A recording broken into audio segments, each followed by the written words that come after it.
Greetings, my good bitches. The name's Francis, Coke Francis. I'm an editor, comedy writer, drag artist, and I'm here because, believe it or not, my parents actually do still talk to me. And not only do they still talk to me, they also watch my videos. Now, my parents are boomers. They don't mind poking fun at themselves and the darndest things boomers tend to say. But after my last video, they said, "Come on, Francis, you always rip on the boomers. You've had your fun, you've had your laughs. Why don't you go after other generations and their terrible senses of humor?" At first, I scoffed. Other generations? You mean like my generation? Us millennials? Excuse you. We are the ones who invented postmodern ironicism. We are what's known as the meme generation. We found humor in our traumatic upbringing. Unlike,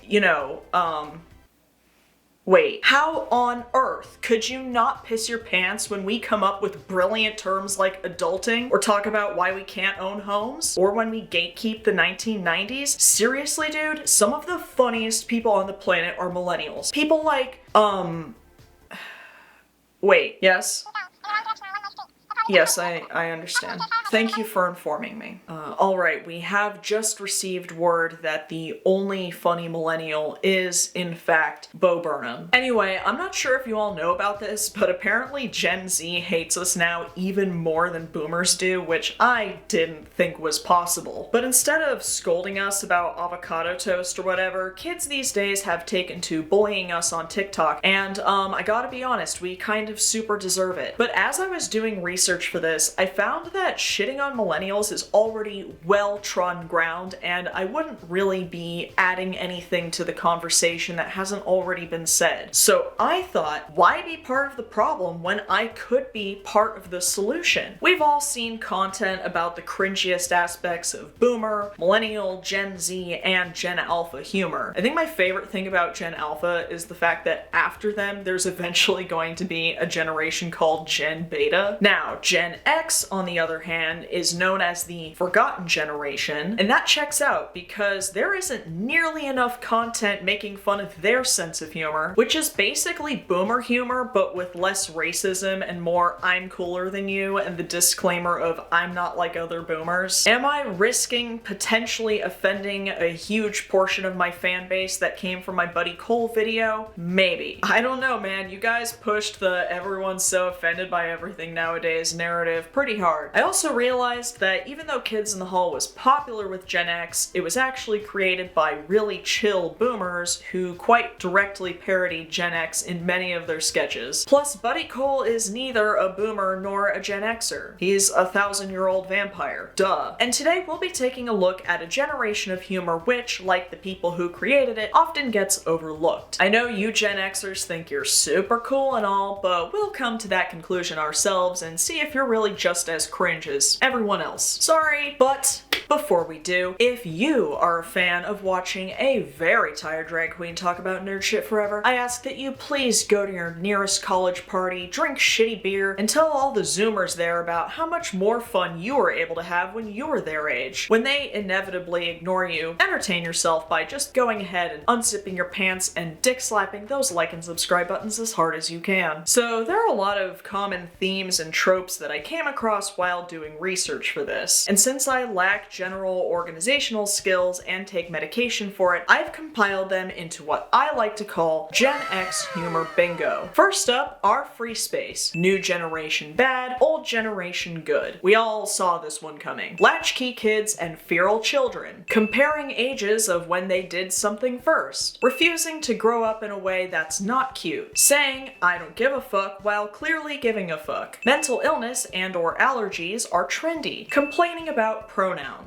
We had the best movies and music. Bragging about walking home from school. Participation trophies. We are not like boomers because blank. Bragging about drinking from hoses. We had the best childhood. Custody battle with millennials for ownership of the 90s. Die Hard is a Christmas movie. Custody battle for things that people owned well into the 2000s. Bragging about playing outside. Complaining about smartphones. Kids today couldn't survive blank. Bragging about getting hit by their parents. Comparing technology. Kids today could never understand blank. Something something MTV. We didn't have blank. Kids today are stupid because blank. As expected, a lot of these categories overlap into boomer and millennial territory. Now, this doesn't apply to all Gen Xers, the way boomer humor doesn't apply to all people with lead poisoning, and the way millennial humor doesn't apply to all insufferable theater kids. So far, Gen Alpha is the only generation that doesn't have the you damn kids jokes. Yes, Gen Z, you do too. Believe me, I'm all up to date on your skibbity toilets and hippity hoppity records and what have you. Also, please, for the love of God, do not go after anyone mentioned in this video. This is just meant for fun and harmless ha-has. I know Gen X really wants to bring back bullying, but I won't tolerate that here. Unless you're bullying Steven Crowder, or Tim Pool, or Matt Walsh. Come to think of it, bullying is fine by me, actually, but don't do it to anybody in this video. Let's start with some memes and tweets before they bring up how they remember the days before the internet again. These are all compilations that are specifically labeled as Gen X memes. Gym teacher. Now this game is called dodgeball, and if you play your cards right, the person you hate the most will be crying like a bitch within minutes. Okay, so first off, for reference, I was born at the beginning of 1995. I am, by Gen X's definition, what's known as a pussy. I am of the younger generation of millennials, but I am a millennial nonetheless, unfortunately. Maybe my younger viewers can answer this for me. Did they officially get rid of dodgeball? Because that was like the one thing I was good at in PE. Not the ball part, by the way,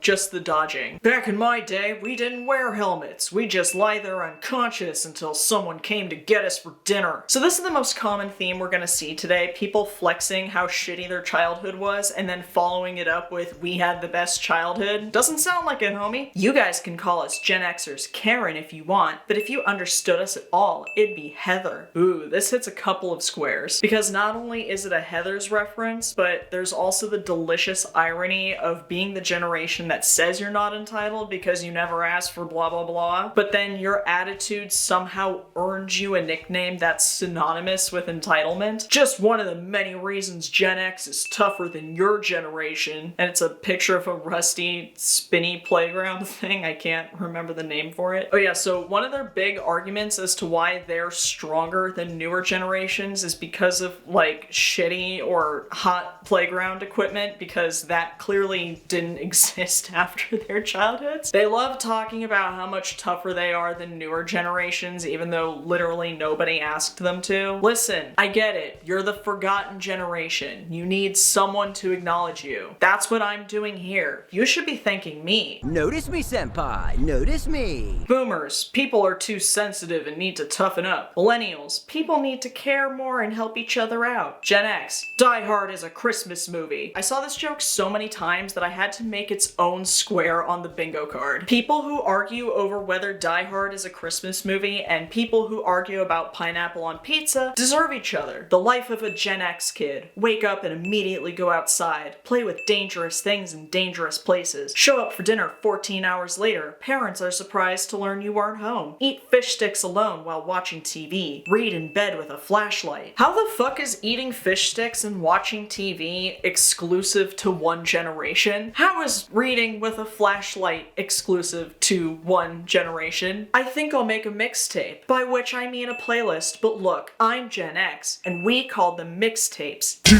with it. Okay, so here's a CD-ROM that my best friend of 25 years gave me when we were in middle school. It's all of their favorite mindless self-indulgent songs that they burned onto this themselves, God only knows how. Why is Gen X flexing over mixtapes when my generation had to download LimeWire and give all of our mom's computers AIDS to do the exact same thing? If you ever got an actual physical mixtape from someone who is in love with you, you're Gen X. I still have it and I love you too, baby girl.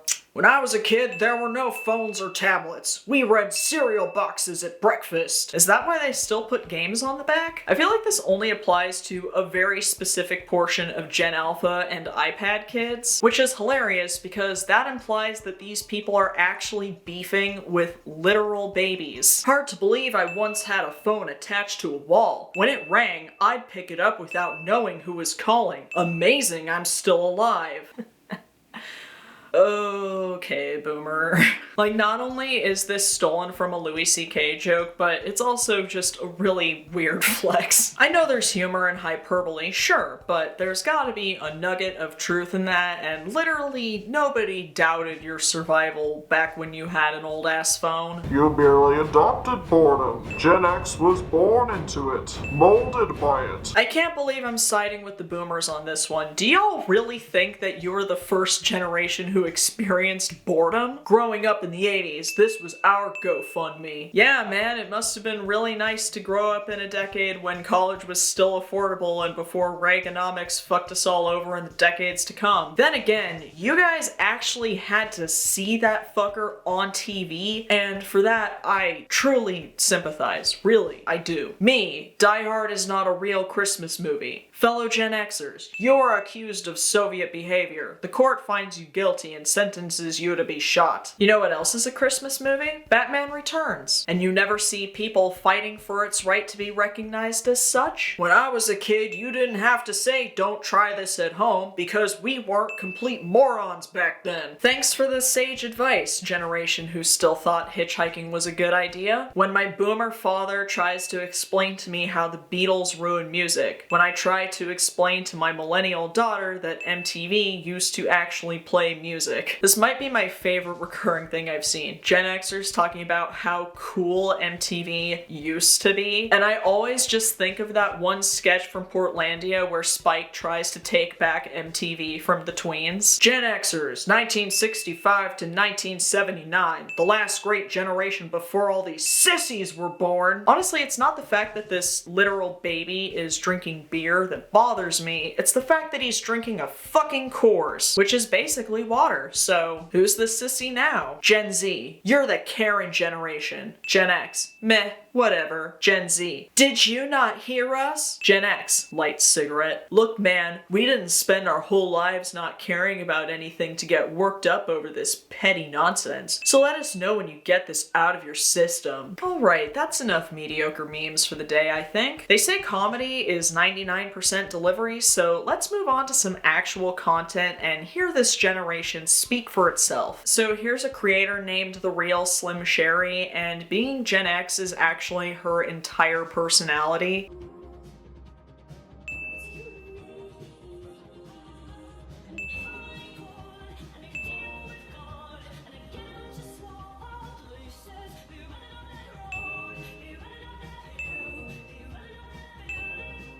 Okay, so just before we move on, does she think wooden spoons don't exist anymore? Like, is it these wooden spoons she's talking about? They're in literally every kitchen, including mine? The fuck? Or is she referring to those wooden sticks they'd give us in kindergarten to eat ice cream with? Were all spoons wooden way back when? Okay, so here's one where she's comparing current and past parenting styles. Let's keep our hands to ourselves, okay? Leave your brother alone. If you don't stop touching your brother, I'm gonna cut your fingers off and I'll have the doctor sew them back on for you. I don't appreciate the sass and the back talk. I need you to try again. Did you just back talk me? I will knock you into next week.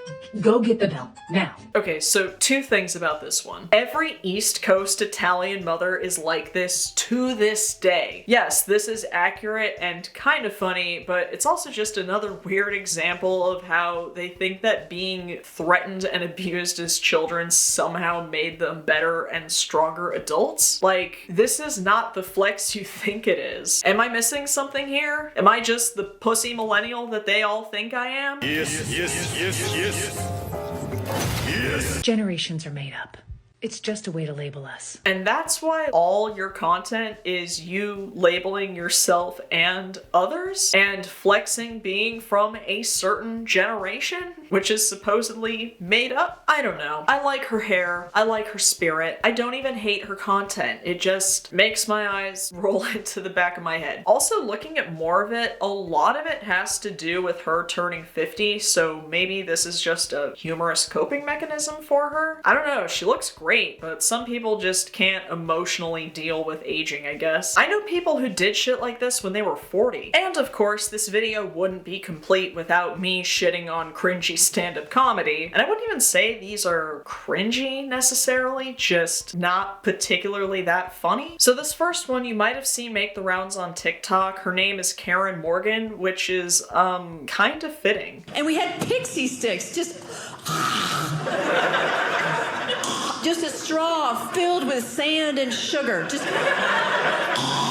I've spent the last 15 years trying to forget the 8th grade Halloween where I snorted a pixie stick, and you just had to remind me. Wax bottles came in 4 colors, tasted all exactly the same. How about Pop Rocks? Here, children, have a candy. We're gonna put it in your mouth. It is going to explode. Like, not only is this set pretty much devoid of actual jokes, but these are all still around. Like, they're more of novelties now, sure, but has she never heard of the chain retail store Rocket Fizz? If you haven't yet, oh my god, Rocket Fizz slaps. And then there was the family of jewelry candies. There was like the ring pop. Ring pops? You can get those in the checkout line at Vaughn's. She sure talks big game for someone who never tasted green or purple ketchup when she was in grade school. Gen Z doesn't know how to write a check. They don't know how to address an envelope. They don't know how to read cursive.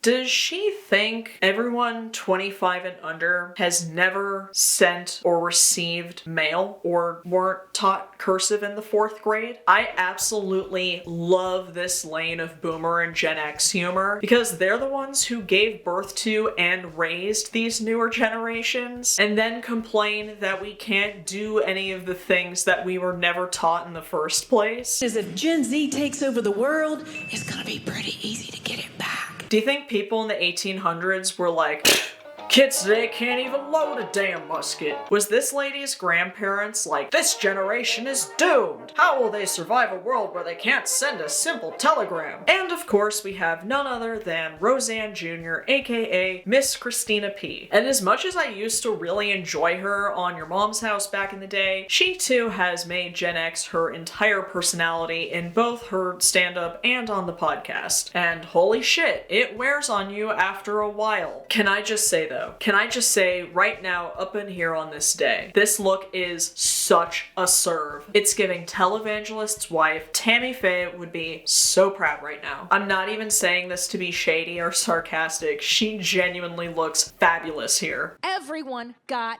bullied. And then when you went home and told your parents about it, they would bully you for not standing up for yourself. I'm Gen X, man. I grew up playing on scorching hot metal monkey bars in the middle of summer. Oh boy, here we go again with the scorching hot playground equipment that nobody else has ever experienced ever. Listen, I'm not allowed within 500 feet of a school, so maybe one of you can answer this for me. Did they like get rid of playgrounds or something? I spent the first half of the Bush administration comparing monkey bar calluses with boys. I definitely wasn't trying to impress or anything. Oh, and the time when we competed how high up we could jump off the swings, and one day I got a massive wood chip stuck in my hand. Good times. Oh god, now I sound like one of you. Ew. 80s weren't perfect, but I'll tell you what they didn't have. There were no safe spaces.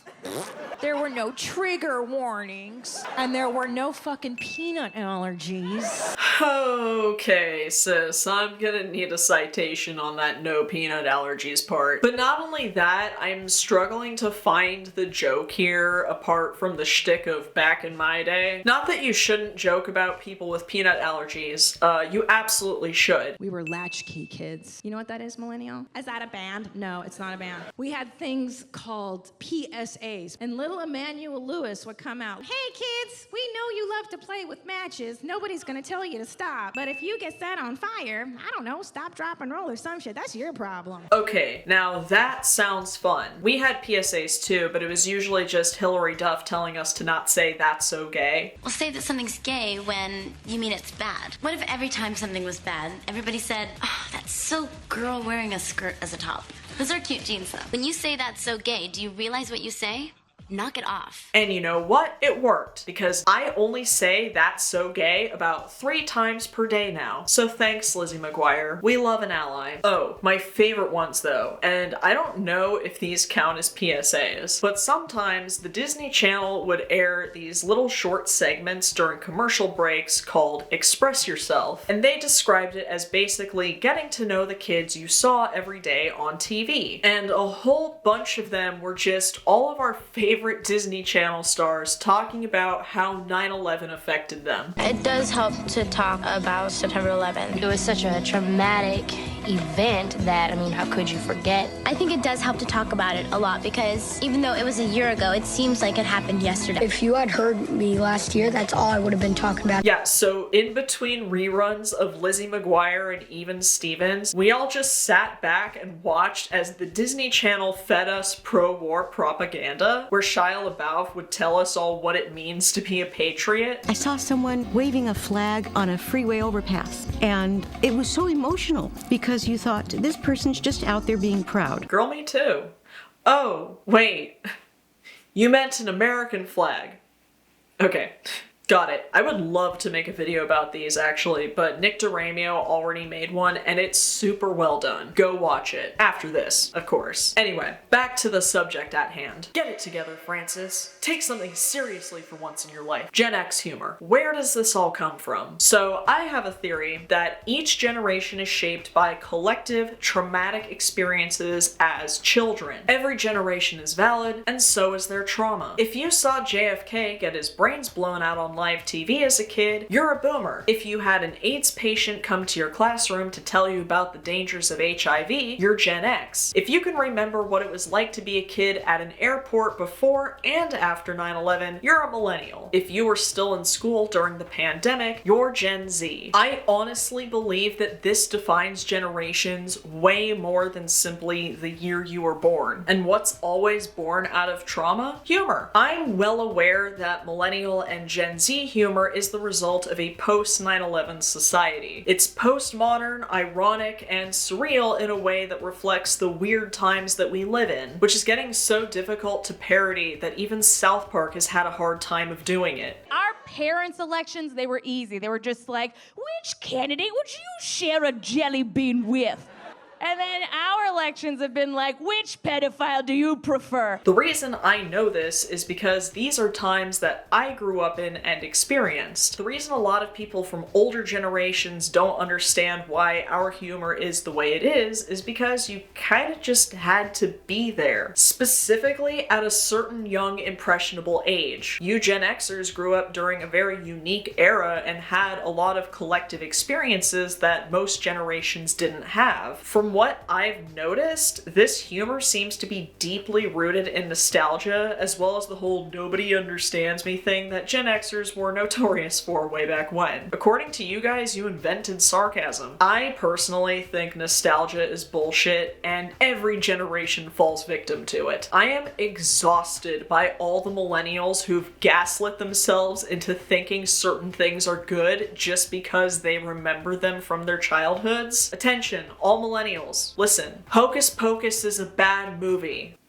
Okay? That's just a fact. Facts don't care about your feelings. Either way, there's plenty of fun to be had in looking back on your childhoods and all the weird shit who molded you into who you are today. I don't want to take that away from you. I was just doing that myself. The whole shitting on other generations and thinking yours is the best thing I can live without, because let's face it, the only generation alive that doesn't do that are millennials. Because, well, we suck. And we know it. It's fine. So why did I make this video? Let's face it, you guys are way cooler than I am, okay? I mean, I'm super grateful that my parents actually hugged me growing up and all, but for real, you guys all got to experience truly wild childhoods that most people in future generations didn't. On one hand, it sounds like it would have been kind of fun to have less adult supervision than I had. On the other hand, I'm glad you're all seeing my face on YouTube and not the side side of a milk carton. We know you're cool. You don't have to act like that one dude at the party who won't stop talking about how cool he is and why. You don't have to one-up every person under 35 you've met. You still have a chance to be the coolest generation. You're not as cringy as boomers or millennials. Yet. But again, you're the forgotten generation. And as someone who's in constant need of attention and validation, I can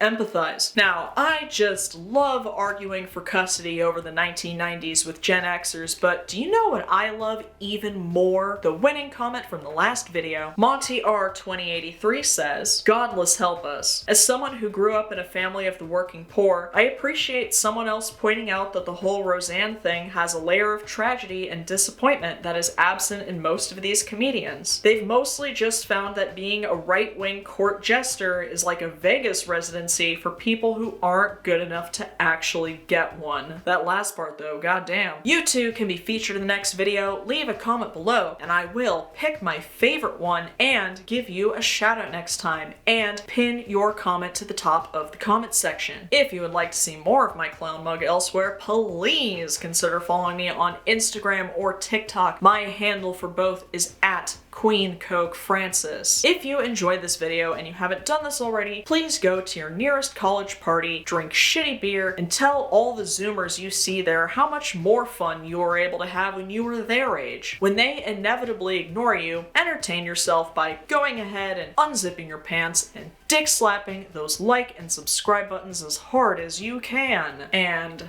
of course, as always, until next time,